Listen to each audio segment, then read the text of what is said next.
Okay, so I'm Debbie Pond Heide, and I have many friends here, and many people who Bill tells me are friends. And so since we're all older Americans, we have that in common. And I'm going to introduce myself in a moment as to why in the world I'm up here talking to you about art. It's not really been my career or even my degree. I didn't get a BA or Bachelor of Fine Arts. I didn't get a Master of Fine Arts. I do have a PhD in passion for art. So while I won't be talking about all art, I do tend to talk in big, broad strokes and to cover a lot of territory. So the focus of my talk will end up being painting, but first I'm going to talk about the who, the what, the why, and then maybe afterward a little bit of where you can access more of it.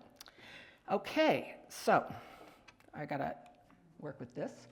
5 things, and I'm indulging in emojis because I'm almost 75 and they're artistic and I enjoy them. So anybody who does text with me knows I use them all the time, like I'm 14, you know? So who, as in me, why am I the one talking to you about it, and who am I? So I'm a boomer, classic boomer, born in 1950. The reason I think that's as important is we all share that.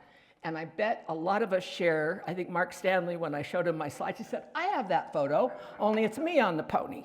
They used to bring the ponies around and somebody was enterprising and they would take a photo. So I just thought I would share that because it's fun.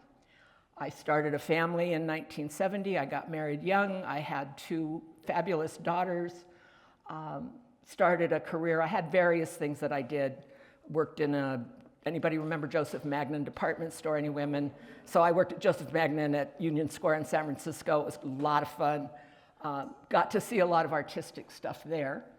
And then I went back to college, and then I started my career in 1980 with a company at the time called Adia. It became Adecco, and it's the largest staffing company in the world. And I started in the Berkeley office and worked my way up and ended up being the president and CEO of Adecco North America. And it was 2,000 branches.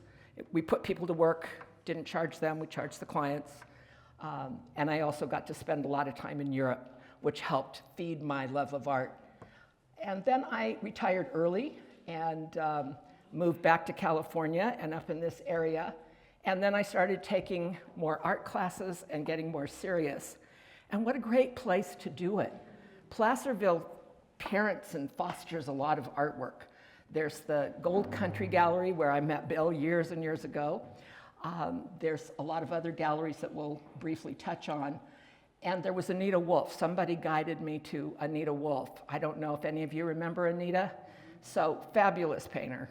She even had things in the LA County Museum of Arts. The New York Metropolitan Museum of Art had one of her pieces, and it was wonderful. These 3 items are 3 of my paintings, and I sold them all except the 3rd one because I love that. That's my own, and it's more abstract. You can see, and if you know about Impressionism, which you will shortly anyway, I'm an Impressionist, and that was a still life that Anita set up, and then I love it. And I sold the original right away to somebody back east, but then quite a few prints in that era. That looks a lot like Giverny, except the bridge is red, and it's actually up in the Sierra. Has anybody been? I don't even know if it's still open.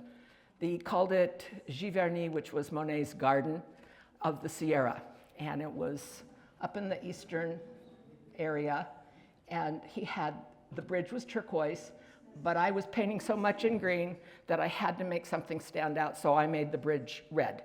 And it worked, and I'll touch on color theory. There's a reason for that, because green makes red brighter, and red makes green brighter.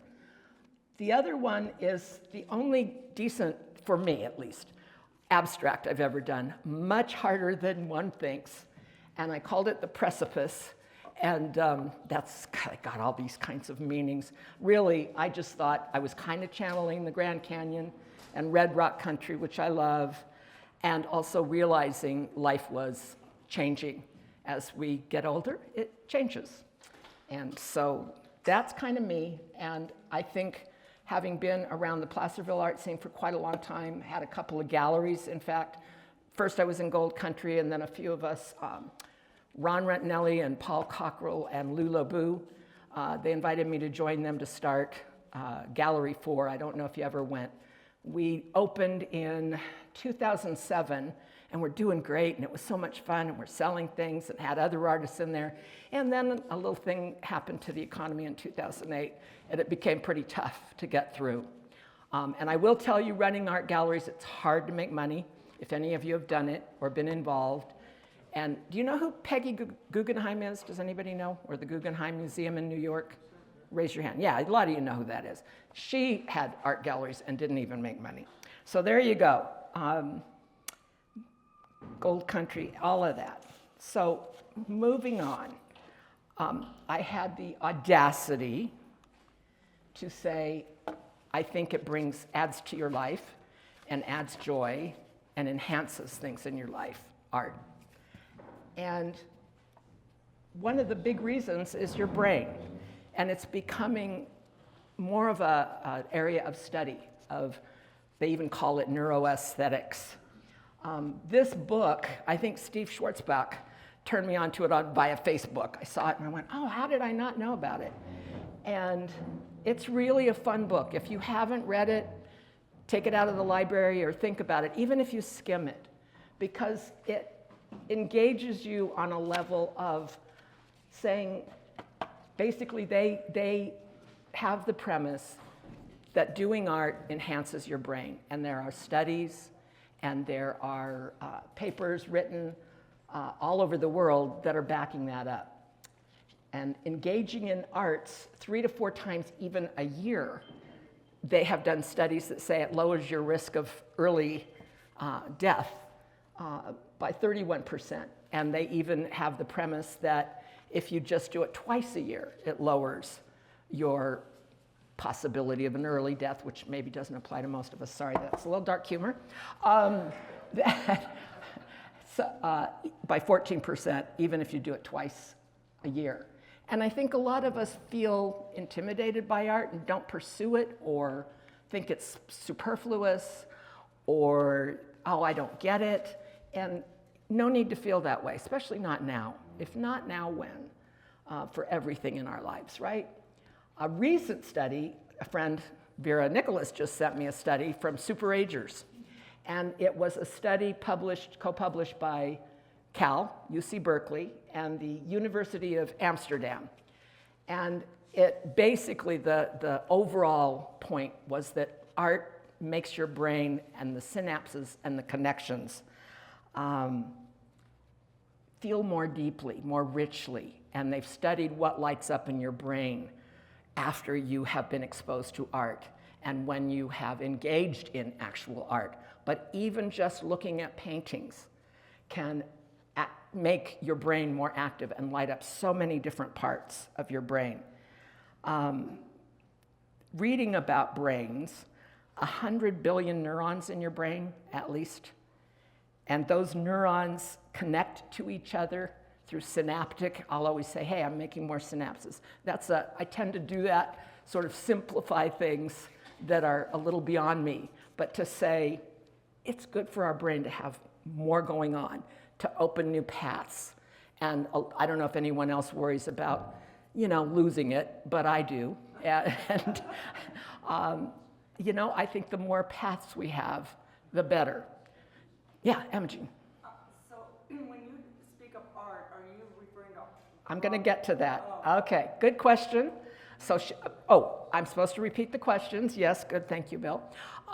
Imogen was asking, when I'm speaking to art, am I speaking to only, I assume you're going to say visual art? No. Music is another one, in fact, that is commonly believed to enhance your brain. They've done studies where people who learned music, who learned how to play music, just had more synapses and did better in school. And they've had the experiments you may have heard of. Listening to Mozart improves your test-taking ability for 15 to 20 minutes. They don't have evidence that it's permanent, but I think, like all things in life, connections, and exposure. We don't even know how much it feeds our bodies and our brains. And the fact that it trains us to feel more richly certainly applies to my life. I was even thinking on my morning walk, because I've become so visually aware through loving art, that even on taking a walk, I can look at the shapes of the tree branches, and I see these patterns, and it gets me excited. And I don't know that I always would have looked at that and thought about that, so it made my walk a little richer. You know, when you're a kid and you lay on the grass and look up at the clouds, most people probably have done that, yes? And when you do that, you picture, you ask each other, what does that one look like? What does that one look like? And I think, again, it adds greatly to the experience of enjoying the sky, the clouds, the earth, being connected. So you can see I'm kind of a nut about this stuff. It's really, I just think it makes life so much richer. And so I would say, therefore, art triggers. It triggers our brain, and it triggers us toward the aesthetic mindset. If you Google it, you'd read more about it than you probably ever wanted to know. I tend to think of the aesthetic mindset as what I described about the walk, being able to look around any room, look at a tree, look at a park, go to someone's house, and it stirs me to look at what's beautiful to me, what's balanced, what's not balanced. It just adds, and that means my brain's being active, which means the rest of my body may be more active as well, which is something I continually have to work on. And I read about it in like AI and different definitions. It says it triggers, it tends to be people with a high level of curiosity. And I think that is, I remember when some of the folks that were putting the Sierra Renaissance Society together were saying, this is about keeping our curiosity going, keeping our minds open, learning new things that we didn't have time to do when we were working and raising a family and cleaning our house and paying our bills and all of that. And, you know, we had time maybe in college a little bit or as a teenager. I don't know, everybody's had a different life, but where you just let yourself get involved in things that interest you and spark joy for you. And I think that the aesthetic mindset can do that. So if you don't have it, I wanted to even show a little video at this point to say, I can now recognize things as art that you wouldn't think of. There's a show that I have adored. It's called Recipes for Love and Murder. Joyce, has anyone else seen it? It's a South African show. It's on Amazon. And it opens with this just bouncy music, but art and food being prepared. And I can't even tell you how sensuous it is. It's like pomegranates and honey and slices of orange. And they're, you know, I think I see Mary nodding, so maybe you've seen it. And it's just delightful, and it makes you feel more. And I think that's part of an aesthetic mindset. Being able to see helps. Pardon? Oh, the name of that again, it's called Recipes for Love and Murder. And it's fun because it's a mystery, each one. There's common themes through it. It's happening in South Africa, out in some funny little town. I've had the pleasure of knowing some South African people, and it's a different way to be and move through the world and be in the world. But I just think you'd enjoy it if you like mysteries, which, why do older people like mysteries? I'm watching them in Italian and in French and in German. I'm not watching the Scandinavian ones because they're dark. Sorry, that's just a little sideways, even though I'm Scandinavian. So what is art anyway? Who says, and that was the question that Emma Jean was asking, you know, what is art? Is it paintings and sculpture? Well, Oxford Dictionary, expression or application of human creative skill and imagination, typically in visual form, such as painting or sculpture, producing works to be appreciated primarily for their beauty and or emotional power. And that's, I think, more of a traditional perception. And I should add, it didn't in that particular dictionary definition, but music, particularly classical music or jazz, Randy, that's all I'll say. Anyway, and I think rock and roll and the Beatles and the Rolling Stones, so that's for Bill. Anyway, and then there's another definition, or if not definition, Plato, and I'm not an expert on Plato or a scholar on philosophy. Having said that, I remember vaguely from different classes and things that Plato had that notion of the ideal of something is more important than the reality. But I disagree. I'm sorry, that's me. I beg your pardon. That's from another favorite show from South Korea. It's called Extraordinary Attorney Woo. So that's another one I recommend. Anyway, Plato believed that art is a representative of the real world or just a copy, and that the reality may distract us from the real ideals of life, which are pursuing true knowledge through form, which is the idealized form. So it has to be perfect. Well, I think we can all move on from there and say, what in the heck is perfect now? Who decides that? I don't think humans get to decide exactly what is perfect. I don't think we're very good at it, if so. So I don't agree with that, and I'll maybe touch on it a little more later. But aesthetics in art refers to the branch of philosophy that deals with the nature of art, beauty, and taste. And it encompasses the sensory qualities and philosophical values that underpin creative works, composition, style, visual impact, audible impact, taste even, again to food, scents will bring us somewhere. So these are more the common perceptions of traditional art, but aesthetics in art, I think, is a little different. So I will touch more on the traditional just because that's my art, is painting, and it was coloring, and it was drawing, and it was Play-Doh. Who's using Play-Doh with kids a lot? I think Nancy Weddle is. So I turn my cards upside down. So back to what I believe is art. And I think that's partly my aesthetic headset. So, pottery and ceramics.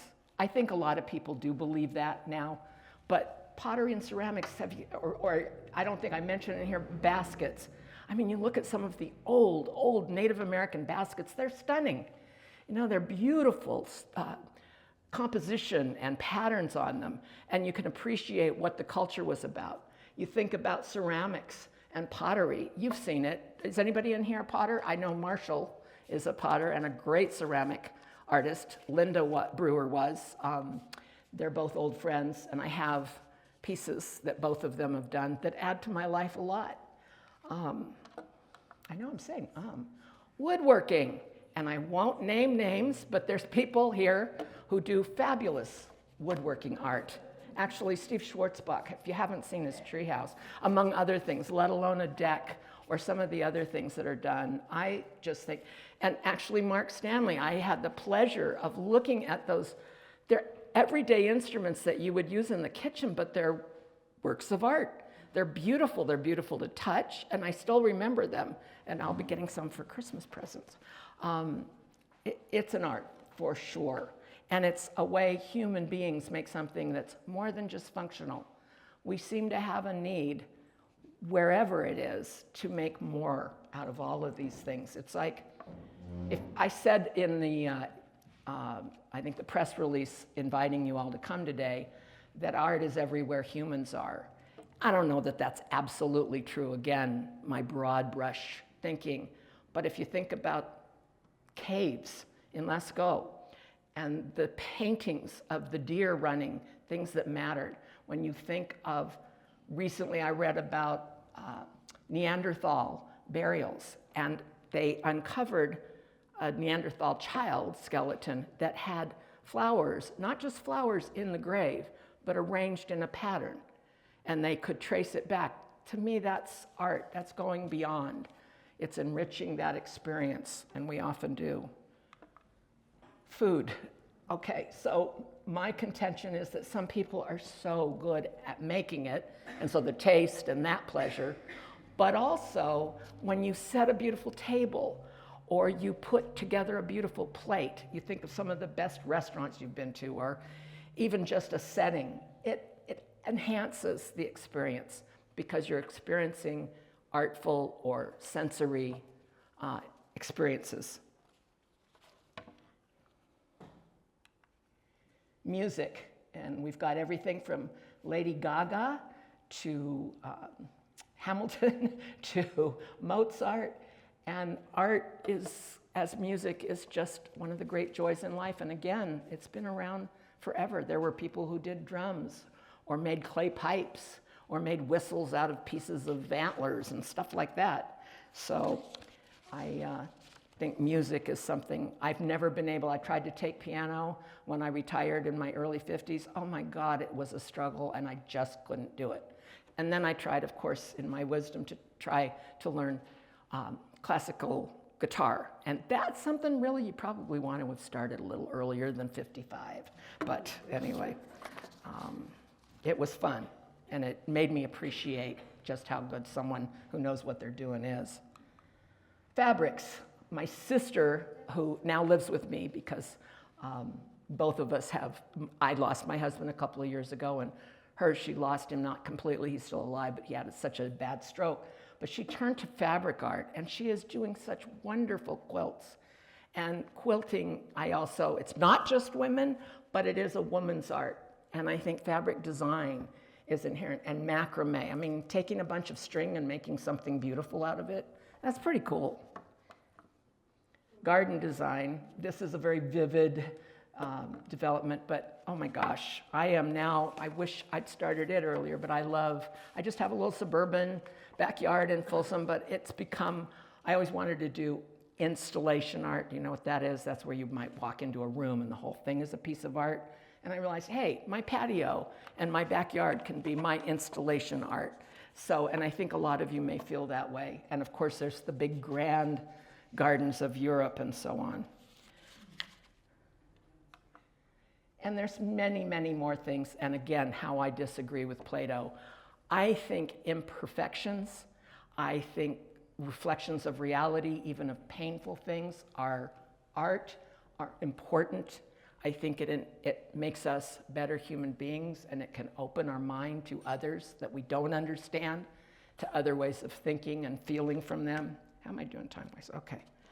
So, and now the more traditional arts. And this is such a huge subject that, I kind of wanted to. I was getting so many ideas, but I would have been here for days.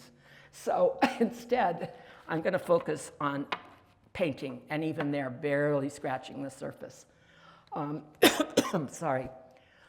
But writing, of course, the great books that stay with you forever, theater, first experiences, and even local experiences, like was it called Just the Goat at Berks Junction? Yeah, anybody who's laughing, that's quite a play. Music, sculptures, the great sculptures that you have very many of you been to some of the big famous museums? I have had that chance, and there's things that have changed my life. I can honestly say, looking at them and experiencing them, that the feelings are so deep. But having said all of that, I'm going to focus a bit on the isms, I just call them the isms, of art. And even there, I'm not going to go into, I'm just barely going to scratch the surface. So the isms of painting, like realism, okay, which so many people, having been in art galleries, having been in art museums, they get this, and they judge all art on how realistic it is, how representational it is, how ideal and perfect it is. And I think it's fabulous and it's important, but we're going to move through some other isms that grow out of this, because that's not all there is.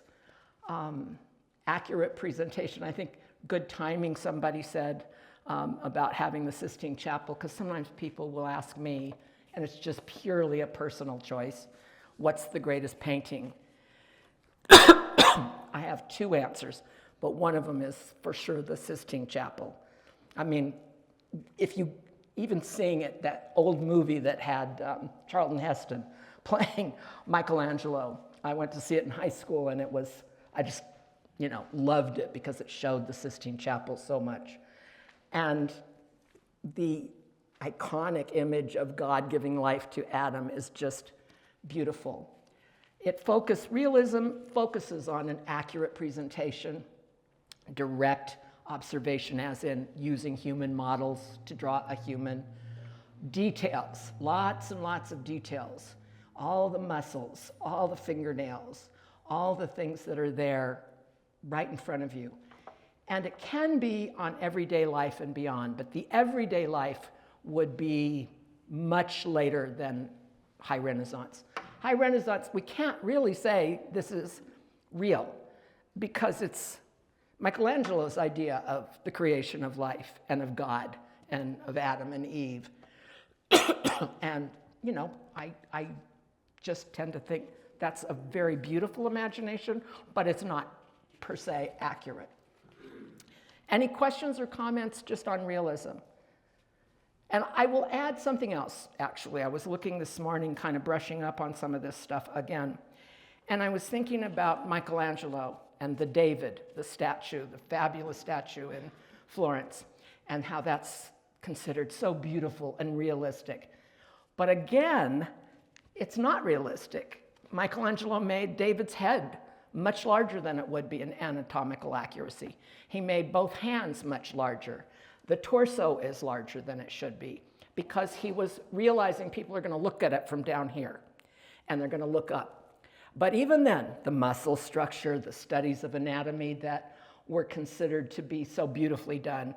Apparently, there are doctors and physiologists who've looked at it and said, one of the shoulders is wrong. It would not look that way. That's the kind of stuff people get picky about. But then I read, okay, there's also a possibility that one of the models, it was very common for people who threw discus or threw javelins or some of those other things to have something would get blown out in their shoulder and it would look weird and you wouldn't see the muscle. Who would know that, But it's pretty fascinating. But again, it's not realistic. It's, and yet it is, if that makes sense. So, okay. I can't say my favorite anymore, but Impressionism, I think most people of our generation, it's been popular for 100 years now, but it really was how did they put it? A radical departure from realism. And I think now we look at it and it's so pretty. And actually some art critics and some people will say, oh, well, those are a dime a dozen. They're not. It's not easy. And it wasn't something that it's become more, we can all access more of this because first it was TV, printed books, printed media, and so on. But Impressionism is really different. It's still very representational. This is water lilies on a pond, I think, that. Although you can see how much softer it is and how different it is than some of the very specific botanical drawings, water lilies. And it's about capturing the moment in time. And so, again, thinking about the brain and how the brain reacts, among the reasons they were doing it were they wanted to paint outside, they wanted to paint the light, they wanted to paint the moment in time, and that your brain doesn't look at water lilies and immediately see all the details. It takes a few moments. So it's painted softer. If you look at a crowd, did you have a comment? Go ahead. I just have a question. Could you give us years kind of about realism and impression? The question is, could I give you what? Years. Oh, the years. Oh, okay. Sure. I didn't really focus on that, but Impressionism, roughly later 1800s and forward to around the turn of the century, although it's going to move on from there. Realism, and I went back to Michelangelo, so that's High Renaissance, 15 something, even 1600, but all the way through was more representational art. Doesn't mean other kinds weren't happening. We're talking Western art here. So again, when I'm scraping on the surface and barely scratching the surface of what's available, there's mosaic art in the Islamic world. There's Japanese art, which is actually more abstracted. There's Chinese art, that kind of thing. I mean, all kinds of art happening in the world, but I'm focusing on these particular isms because, you know, I could go on, as you can tell, I'm a talker. I could go on for a while. So this is late 1800s, capturing a fleeting moment, painting outside. The great master is Monet, but also Renoir, Cézanne. He's going to kind of be a bridge to other paintings as well. And it's more about feeling than realism, and it's less detail. It's more about light and color. It's painting outdoors. It's accessible things to everyone. It's not just, you know, religious art. It's not just royalty or wealthy people getting their portraits painted. Other comments or questions about Impressionism? Because it's just one of the isms. Expressionism, which right around the same time, it really evolved in parallel in a lot of ways. Great expressionist that we all know as Van Gogh. And of course, Van Gogh was a pariah as a painter in his lifetime. He may have sold a painting for some alcohol to someone, but basically he never sold paintings. But I still remember in the 70s when his painting of the irises was bought by, I think, a gallery in Japan, if I remember, for a record price of like 100 million or something. I may have that wrong, the detail. But he really, the changes where it's still impressionistic. It's representational, you know what it is, but boy, is there feeling in it. And his craziness may have contributed to it with him as a painter, but in general, it's more about emotion. It's more about even heavier paint strokes. It's about the movement in it. And for Van Gogh, he became, I think, at least for maybe our generation, a lot of people started thinking, oh, well, all the great artists suffered. And that's not true. I don't think Michelangelo suffered. I'm going to get to Picasso, he's later, but he didn't suffer. But Van Gogh suffered, and he may have been bipolar. He certainly was an alcoholic. One historian that I've read says he would get so frantic doing his painting when he was in his hyper states that the paint would get in his mouth. And because paint has so much lead in it and so many toxins, it may have contributed to his craziness. He had also been deeply religious, tried to be a minister, and he wanted to save people. He had this dark painting period later representing the people he wanted to save. His family didn't approve of him. He wasn't poor, but he became poor because he kept painting. That was his deal. Cut off his ear, the famous story. Well, the story is he cut off part of his ear. He had had a big argument with Gauguin, who was another expressionist, and he sent it to him in a box. He was drunk when he did it, and I think it had something to do with his relationship with a prostitute. So I don't know what all it is, but it's just one of those things to know. But Van Gogh painted massive numbers of paintings. He shot himself, is the story, out painting in the wheat fields when he was 37, I think. And now there's even controversy that he said he shot himself because two boys, people used to go out and harass him and make fun of him, and that two boys may have shot him by accident, and he covered for them. Who knows? But he's so renowned now, and you think about what that means. It's just, to me, it's some of the power of art in general, the power he still conveyed, despite his craziness, the power and the emotion that we feel looking at Van Gogh, at least I do. And that's a book also, by the way, that I will recommend for anybody who really wants to get into this stuff. It's called The Power of Art. It's by Simon Schama, who is a professor of art history and history at Columbia University. And it's a book about 7 painters that he chose as being the most powerful, because for him, art is all about the powerful way it moves you. And while I have some of that, I also think it's fine to have art be whimsical or fun, like the beginning of Recipes for Love and Murder. It was a big departure. It's exaggerated, it's distorted, it's emotional, it's about the things that are purely their viewpoint as opposed to trying to express a general point of view. And it's going to lead the way into some other things. Like, my favorite thing to try to convince people to do is to get Picasso, to like Picasso. Because if I had $1 for every time someone said to me, "What's the big deal about Picasso?" I don't get it. I mean, really well-educated, sophisticated people have been everywhere and done things, but they don't get Picasso. And I don't see how you don't get Picasso.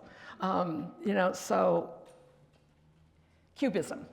Because it was a movement, and it's going to open the door to almost everything else. And Cubism is a really revolutionary, coming out of having been and known some of the Expressionists and so on. It's going to be a revolutionary approach. You look at, this is my other favorite painting in the world. I would not have it on my wall. I wouldn't have Sistine Chapel on my wall. But Guernica is about war. It's about the Spanish Civil War. And I don't see how people can't see the horror of war and the emotion of war in this. And this isn't just cubist, but it's geometric shapes used.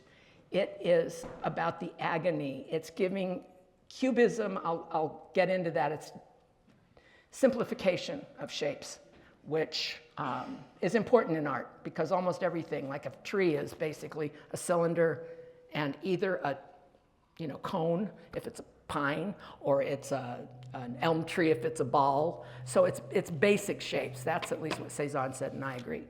But having said that, with Cubism, it would take these basic shapes, but it would put them in different angles. Like if you look at how the horse, there's 2 horses there. One is, or a goat, I guess. But the horse there, can you see it where it's, I'm going to try the little red light. Okay, right there.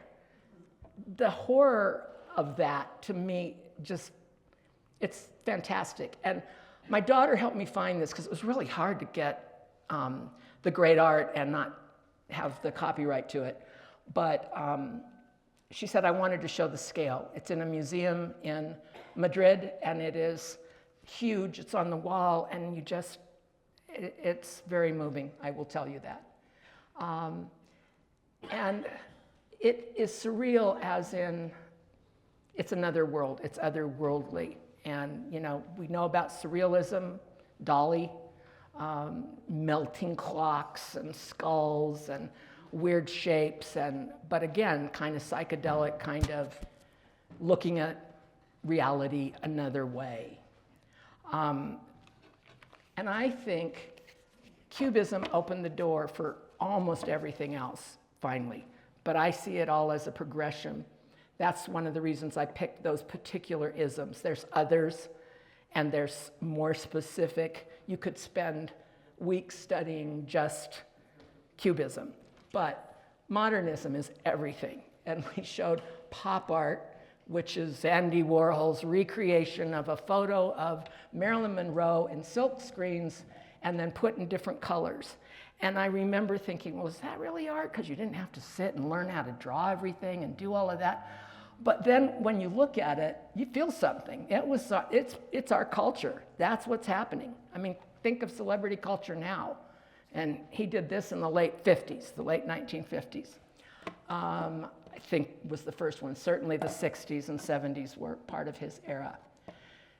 Jackson Pollock, and that is the famous drip paintings that people always say, my 10-year-old could do that. And the New York Times art critic, Michael Kimmelman, said, no, they can't. And I agree. And there have been studies done where people tried to recreate a Pollock. No one's done it. No one's ever fooled anybody with it. I mean, you may have seen movies about it and fake stories, but the truth is there's something there. There's composition in this one. And again, if you see it in real life at the Museum of Modern Art in New York, it's staggering. And I was not a big fan particularly, but when I stood in front of it and thought, this man just channeled his artistic energies, and he did know how to draw. He wasn't very good at it. He did know how to do some more realistic type art. He was working for the WPA, the FDR. Who said something? Thank you. Works Progress. I'm sweaty, so I guess I'm nervous, even though I didn't think I was. But it's modernism opens up anything.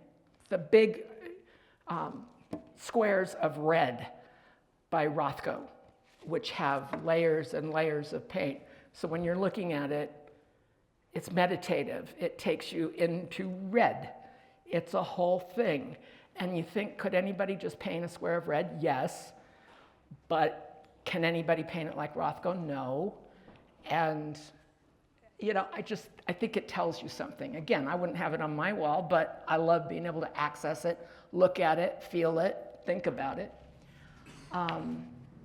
It's opened the door for subjectivity and personal expression, like the diamond-encrusted skull by Damien, can't think of it. He's a British modern artist, and it sold for millions of dollars. And it's really weird, and I don't like it, but it's fabulous. It makes you think about materialism, makes you think about, excess, makes you think about life beyond death, all of that. And it can reflect, even more so than the art of the past, the social and cultural upheaval. And I think art is always a reflection of its time, but it's also a reflection of who can do it. Once upon a time, you had to be an apprentice. You had to have access to the materials and the paint and the stone and the, techniques. And now you don't. There's fabulous graffiti art in some places. There's fabulous mural art in many places that's just accessible for everyone. And so I'm wrapping it up now for questions, and I would say, tying it all together, again, we barely scratched the surface.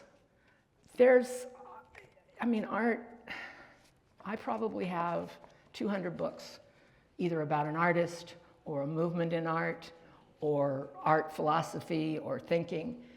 And I'm not as into it as some people, but it is huge, it is human. Hopefully it sparked a little more interest for you to maybe look at art that you wouldn't normally look at or wouldn't give a time of day to, like when I recommend, for instance, the Crocker in downtown Sacramento is a world-class museum at this point. They expanded it and opened a whole new wing back in 2010. And it has all the more to show, and it certainly has realism and traditional art, but it also has all kinds of things you can look at that you might disdain, but go look at it and think about it, I think. And so it hopefully helped you enjoy more kinds of art and to judge less, and maybe to feel more and experience more. I've been going through a Frida Kahlo period lately, and my daughter was in Mexico on a business trip, and she is the chief of staff for the tech CEO, and he was saying to her, well, what is this woman doing painting her mustache on and her eyebrows? It's hideous. A, you know, it's like, it's not hideous. B, you know, you don't have to be plucked and shaved and, you know, perfected with makeup to be valid to look at. She was an incredible artist. Very raw feelings are right there on the canvas. And Rachel just said, oh, just open your mind up. She said, just think about what you feel when you look at it. There's more to it than just whether or not she's pretty enough for you. And I was so, yes, okay, proud. So that's what I hope. And, you know, I feel a little unqualified to do this because I really don't have a formal background in any of it. But when Nancy asked me to do something on art, she knows my love of art and the fact that I was selling paintings in town for a while. I now live in Folsom. I've been through loss of my husband. We've all been through COVID, all those things. But you know what? I still come back to one of the great loves of my life is art. And the where of it all. Where do you find out more about it? And my God, we all have iPhones. We have iPads. You can look up any artist that piques your momentary interest. Just look it up. 5 minutes, you've got pictures, you've got where it is, you've got analysis of it, and it adds something to you. It gives you some education and gives you some resources. The local galleries and shows, and Bill, you can add to it, but you know, like I hadn't been to the Placerville Art Gallery across the street. Paul Cockrell, I think, opened it right a while back, and it's a group. Wonderful, wonderful stuff in there. Just I don't come to Placerville as often now that I live in Folsom, but there's that, and there's many more galleries. There is coming up on Memorial Day weekend, I know El Dorado Hills Art Association, as well as probably Placerville, have a tour of art. During that time, you can get the free maps. Bill, where can you get them right now? Do you know? Like Gold Country and, or online? Yeah, the Placerville Art Association, their studio tour is usually in the fall. Oh, theirs is the fall, and it's El Dorado Hills that has. Just had theirs. Yes, okay. And I'd just like to also mention the Placerville Art Association. Yes. Which is 60 years old this year. Is it? It is. Wow, And that's awesome. Really a great association with different kinds of demonstrations every meeting and a great camaraderie of artists. Yeah. And there's actually, I read one time, I was a docent at the Crocker for a little while where you train for a whole year just how to talk about art and the art that's in the Crocker. And then I was a docent for a while until 3 kids broke a bench because it was mostly classes. No, it wasn't because of that. It was because life was getting complicated and going down there all the time for the tours was hard. But there's local galleries and shows. There's community classes. I know Folsom has a whole series of art classes you can sign up for inexpensively.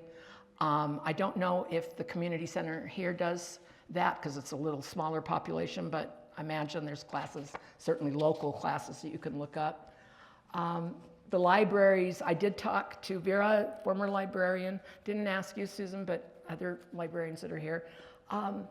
They don't have as many art books as I think they should because I think there's coffee table books that are just really wonderful to take your time over and look at, even just at the library. The universities and colleges around probably have college shows periodically, small galleries. I know there's a small gallery in Folsom at the community center in the senior center there that has different art shows now, about 4 or 5 a year. And regional museums. I mean, I think the Crocker is one, let alone the Bay Area, which periodically, I know even Placerville Art Association probably has now and then a bus trip to a show. I know the Folsom Art Association does that, where you can sign on and take a bus and not have to worry about parking and hassling through San Francisco, and you can go and see, you know, some of the great art in the world, different shows that open at different times. So I think that we should add that to our life experiences. And when you go and see amateur art, which I used to turn up my nose at, and I'm such an amateur artist, myself. And when I realized how hard it is and how much I can appreciate all kinds of art now, even what, my first husband's mom was an artist, and I got to visit with her granddaughter the other day because we're still in touch, and she said, yeah, but she wasn't very good, was she? And I said, yeah, she was okay. She captured a moment. There's things about it to love, and I have one of hers on the wall, and I love it. Because we don't want to cut ourselves off. Don't cut off your nose to spite your face. Like everything that you like. Thomas Kincaid, people get snotty about, but you know what? One of my art teachers said, let's face it though, he made people feel good and they loved him. And yes, Steve, you have a question or comment. Well, you said the Sistine Chapel was one of your favorites. What's your other favorite? Guernica. Oh. In all honesty. But saying that's your favorite, I only have 2 daughters and a bonus daughter, and I really can't pick a favorite. So with painting, sometimes it's, kind of love the one you're with. There's a painting in Versailles by David, and it's of Napoleon with his ermine cloak, and it's just, you look at it, very realistic, very formulaic, but it's fabulous. You think about what did it take to do that thing, and it takes you there in a way that just reading about doesn't for me. I'm more of a visual person, but other favorites. I could just go on and on. There's Cézanne paintings. And something I wanted to do, which I didn't do at the beginning, was thank yous to, first of all, Nancy, thank you for inviting me to do this. It was good for my brain to put this together. And volunteering is harder and harder to do as we get older and we have illnesses and different things going on in our lives. But I'm going to say to you, because Mary, the head of the board of Sierra Renaissance Society, said I could go ahead and pitch. I remember when I was in her position, we need volunteers, but I also know some of you already volunteer all the time. But think about whether there's a topic you'd like to share, or think about bringing the fabulous cookies and cake that I have been told is now, really, it's good. Just that kind of thing. Volunteer to get involved, get friends here. It needs re-energizing. I think COVID took it out of not only restaurants, but a lot of community organizations all over the world really have suffered ever since. And a lot of us boomers are getting older, let's face it, and we've got a lot to say and do, but try to get in, maybe people who squeaked in a little after us, as boomers. Does that, Imogene? So I'm probably not the only person here who thinks that they don't have an artistic bone in their body. And, but I do enjoy museums and music and theater and all that. So to somebody like me, how would you contrast the experience of going to a museum and an art museum and looking at art versus creating art? I would say, for me personally, oh, I'm sorry, repeating the question. Imogene is saying she believes many people are, and I have had this said to me a million times, I don't have an artistic bone in my body, and I tell you that, Nancy. But that's not true, first of all, and I'll say why. But Imogene asked about someone that feels that way, isn't an artist, doesn't practice any of those traditional arts. What's it like to go to a museum versus being an artist? Is that how you would? Creating art, yeah. Versus creating art.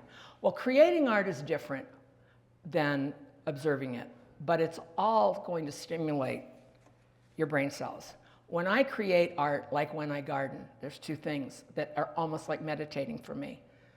I really start zoning out everything else, and I need that because I'm not really ADHD, but I can see it from here. Those of you who know me well know I'm interested in a lot of things and I can jump around a bit. So I hope I haven't done that too much with this presentation.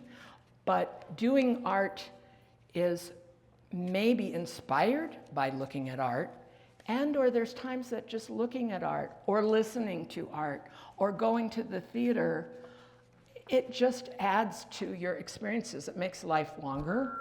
Somebody told me that, you know how here at the later years that we have, it seems like everything goes so fast. Well, one of the reasons for that, they think may be that so many of our days are exactly like so many of our other days. If you're cool with that, fine. But again, there's a point that maybe it's important to have slightly different days and do different experiences. And I would say going to look at local art, the third Saturday still happens downtown, right? Third Saturdays. It's tomorrow night. Go downtown. You know, go and wander through some of the art galleries. You know, see what's going on. Meet your community and enjoy yourself. And I will pitch for the local and amateur artists, buy a card or buy a little print. Because it's one thing that when I had Gallery 4, and it wasn't that we needed just the money, but paying the rent, paying the commission for other artists, all of that. I mean, we weren't in it for the money, but it's helpful if you do show a little appreciation, and you might even enjoy sending out the card or putting up the print. Just a recommendation. I'm pitching too many things. So does that answer your question, Em? No. No, okay. All right. I don't think I can give you a scientific answer to that. I think that it's important to open up your mind. You're still engaging whether you look at it or... Absolutely. The studies that I talked about at the beginning, maybe that will be more helpful. I tend to not care about that kind of detail as much, but they were about people not creating music or creating a painting or writing a book. They were about people observing a play or going to an art museum or listening to some live music or watching a fantastic movie. That is going to stimulate your brain and that deepens your life experience. Does that explain? Yeah, that's good. Okay. And I have sort of We're good friends, so I'm not being mean. I hope this will trigger something that I have in mind, but if somebody wants to privately sort of dabble with trying to get started on art, what would you recommend? Emma Jean asked if someone is dabbling and wants to start with art, maybe especially some of the drawing kinds of arts. Are you trying to say art before breakfast? Yeah. Okay. I gave several friends who said they had no artistic bones a book called Art Before Breakfast. It's just a little, sort of guide to how to think about doing some art at breakfast. Draw your coffee cup when you start, before you have breakfast. Just doodle it. When you're a kid, maybe depending on your upbringing, you didn't want to draw a tree unless it was perfect, and so therefore you didn't draw it. But one of the great things about kids and adults, if we let ourselves, is you can draw your rendition of a tree and it'll do something for you. Does that? Yeah. Okay. Let's see. So, Albert Einstein said creativity is contagious. He knew a little bit about brains. And I was thinking how I have some very good friends who are also scientists. And they tend to look at and interpret the world differently. But if you think about good and bad that's been done with science, there's some creativity involved because they had to take their brains beyond known facts at the time. Oppenheimer didn't even know that we wouldn't all blow up. And I remember my dad teaching me that as a kid. He said, hey, nuclear war happens, nuclear bombs happen, and when they were first creating it, they didn't know if it wouldn't set off a chain reaction to burn up the whole world. In some arguments would say yes, it does, but anyway, I won't go there. I can go down rabbit holes. So, any other questions or comments? Because I've gone on for almost an hour.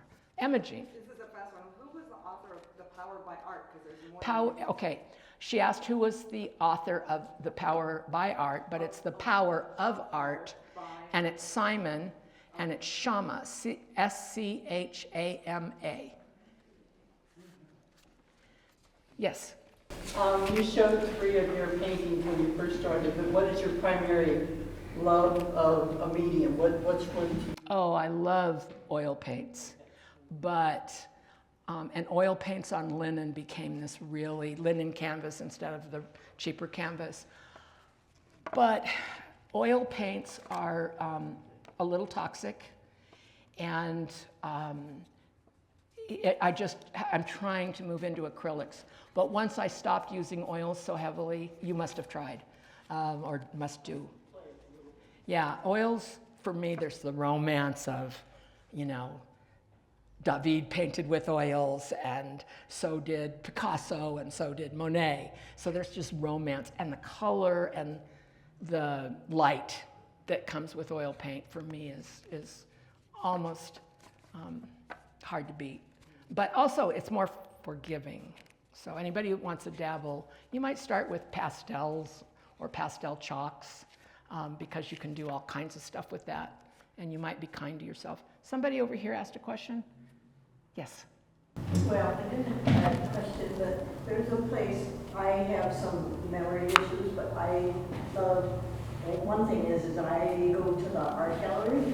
Good. What you said is I always buy 1 or 2 cards.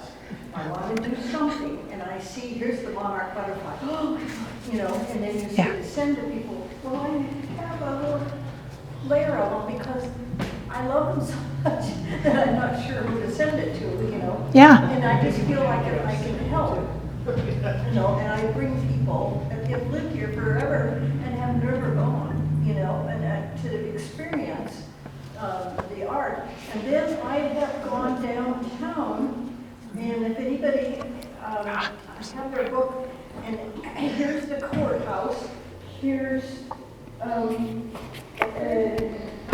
the famous Ketchup and mustard? huh? Mustard and ketchup building? Yes. No, it's the other way. We're all The bell tower? You know, I'm sorry, I had 2 brain surgeries. It's the other way. So here is a building, and I went to it not long ago, twice now, and it's it has the thread there. You cannot believe this place if you haven't seen it. It has clothing, blankets, little dolls, and they're all made out of thread. I quote people from all different kinds of threads. And they're absolutely gorgeous. And the first time I went, is they did wine bottles, and people did beautiful, beautiful wine bottles from both of them from pictures. And they have, you know, they actually have poetry readings, you know, down there too. So that's a good place to go. I think it's one of the beauties of a smaller town, actually, that some of these things are more accessible than in the big town. So, and Placerville does have a lot of wonderful art-related and otherwise community-ish things going on all the time. So that, did you all need to hear some of that reiterated, or did you hear it pretty well? Basically, she's saying, always buy something on these little tours, so backing me up for other artists. I'm not anywhere, so I have no dog in that hunt but anymore. Also, a number of things available is kind of plentiful. Paintings, and what the people do is they give them to the library. We're talking, you know, expensive paintings when they no longer, or they're dead, and they give them to the library, and then the library you can check them out for a month, and then if that's cool. Your house, you can buy it. I remember the Oakland Museum used to have that. You could go and rent art that was even more, perhaps by more established artists, but it's a cool thing. All the libraries should do that, but you know, I don't get to rule the world. Anyway, she's saying you can rent paintings at the library. Anything else? Yes, Patrick. So Debbie, I always like to look at fruit bowls when I go to art galleries. Fruit and vegetable bowls, because it's a lesson in history. Back in the day before they had modern crop protection chemicals, pesticides, they had blemished fruit. And you can look at that, you can look at some of that art, and you can see the blemishes, and if you know what you're looking at, you can actually diagnose what the pest or disease is. Now you see, spoken like someone who's a scientist and how they experience the world, but using art to enhance that experience. Did y'all hear that? Patrick is an expert in a variety of things, including how to safely kill pests and make crops yield more, yeah? Also, the Dutch masters used to purposely show things that were dying in their classic still lifes because it was part of the way to communicate the transience of life. And you can see how they lived, yeah. And still life is still life being a bowl of fruit or a bouquet of flowers or a dead pheasant or something, because it's very still by that point. It's classic art, a lot of things. I know I had so much adrenaline coming into this talk that then I started to perspire, so it's who I am, it's part of me. Anything else? Any comments or questions? Oh, I know. Did I say about volunteering? I did, didn't I, Mary? Okay. So I think that's it, and I just hope you go out and do something with it. So thank you.